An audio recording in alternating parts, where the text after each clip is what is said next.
Today I'm going to talk about, are your investments too conservative? If this is your first time at our channel or you haven't subscribed, click on the subscribe button at the bottom. My name is Travis Sickle, certified financial planner with Sickle Hunter Financial Advisors.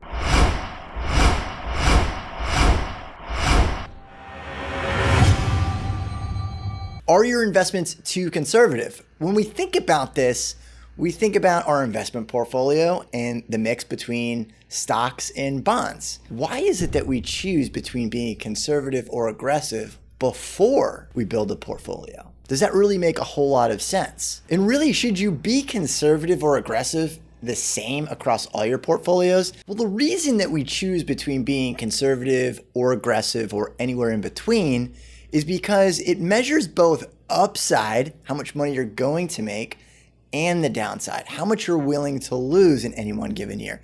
Now, everybody's answer to losing money is always, I want to lose zero. But sometimes choosing a risk tolerance scares us into being more conservative when we really don't need to be as conservative as we are.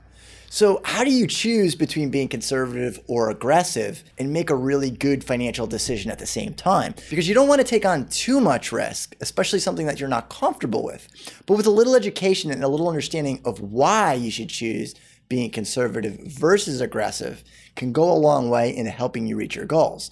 So here's how you should look at your goals before you choose whether or not you want to be conservative or aggressive. There's really 4 things that you can control. The time frame to the goal. So let's take retirement, for example.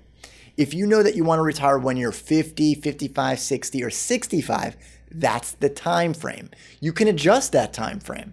You could say, I'm going to work a little bit longer, or you could save a little bit more or less towards the goal. So you can increase the amount that you're saving. The third one would be reducing the goal. So rather than saying you want to retire on $5,000 or $10,000 a month, maybe you only retire on $4,000 or $9,000 a month. You reduce it a little bit. And the fourth one is the rate of return, which is really your risk tolerance. But let's look at it a little differently. If we use the goal and we stick to retirement planning, we choose when we want to retire and how much we want to live off of. Then the other things kind of fall into play. We kind of figure out how much we need to save for retirement and the target rate of return. Now, if we increase that rate of return, we can save less. Now, that doesn't mean you should just go out and increase your rate of return so you can save less.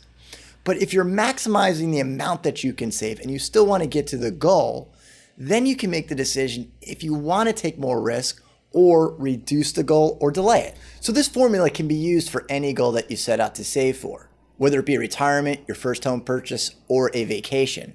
It really puts you in the driver's seat of determining how much risk that you want to take and using the other factors like the time to the goal and the amount that you can save to help figure out how much risk you really should take. By using this planning technique, you can put more of the control on your side rather than just waiting for the rate of return to improve over time.